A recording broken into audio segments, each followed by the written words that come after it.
Well, hello guys, Kothos here. Today I'm going to review a game called Solasta 2. Now this is a demo, the full game is not out yet. However, I played the first Solasta and it was pretty good. I just want to say this game looks like quite a big improvement over the original. So this game is based on D&D 5e. It's your standard game about exploring, combat with monsters. There's even a little bit of crafting in it. So that being said, let's go into the story. So here on this page, hopefully you can see it with my face up there. It says it is year 1095 AC and the Sorak threat ended long ago. And the first one, that's who you're fighting, the Soraks.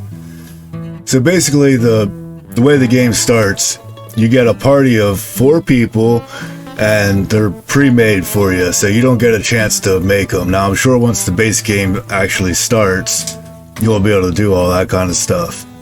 But for right now, you're stuck with the demo party.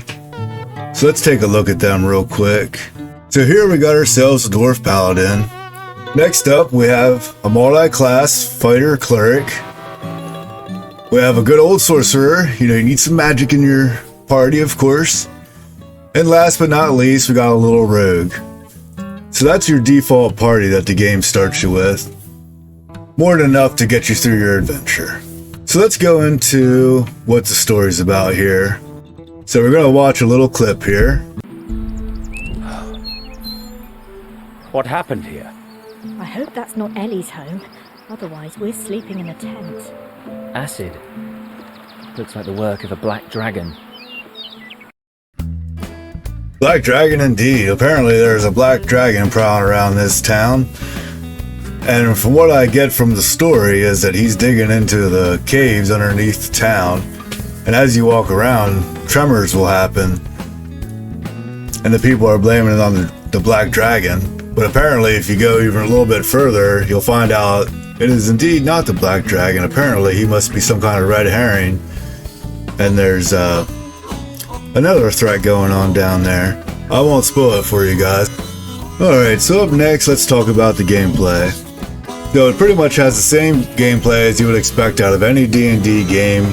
Everything is turn-based. However, when you're walking around on the normal screens, you may use the WASD key to move your character, or you could also point and click to where you want to go, which is very nice. And here we are, our party is talking to a merchant. As you see, I really was impressed by this store interface scene. Has your standard stuff you can buy out of the shop and all that good stuff. Hey, look, a fishing pole. So I'm guessing at some point we'll be able to go fishing and stuff like that in the game. That'll be quite neat. Now I'm going to take you guys over to some combat here. So just like any other D&D game, you got yourself a list of spells. We got our sorcerer up on deck here. Ooh, yeah, there we go. Kill that crab. It has all the actions you would expect out of any D&D game. Alright, and here's another spot where we ran into a bunch of kobolds. And we're trying to figure out whether we should attack them or sneak in there and all that kind of good stuff. So it has all of that parts of it. There's more than one way to solve a problem, which is always nice in a D&D game. You know how that is. Like, you want, just like Baldur's Gate, you want to have multiple options. Now, I'm not saying like this game's gonna be able to equal Baldur's Gate 3 or anything like that, but it certainly has potential. One thing I'd like to go over here is the graphics. The graphics look very, very nice. Look at all them people when they're talking and looks believable. It's not like Starfield where they're just a blank face and has a dead eye staring at you. But yeah, this one did a pretty good job with that. I was quite impressed with the conversations. Let's listen to one right now. Torwen. Can't wait to see Ellie again. I'm curious about the giant statue she told us about. Sounds to me that the voice acting was done very well. Like, everything sounds good. They sound like an actual person. They were like, you know, deadpan emotion. They sound like they have emotion in their voice. So I was definitely liked all of that. Alright, next thing we're going to go over here is how long does this demo take to play? Well, depending on what kind of person you are, It could take you about 40 minutes to about an hour and a half. I actually had a crash towards the end, and so I got about an hour of playtime in, but I also wasn't searching out all the little nook and crannies for everything. I just kind of ran through it to see what was going on. So I feel like an hour and a half, 2 hours you might be able to get out of it, but that's about the max. 2 hours I would say is the absolute max of your playtime, but it gives you more than enough for you to see what the game is actually about.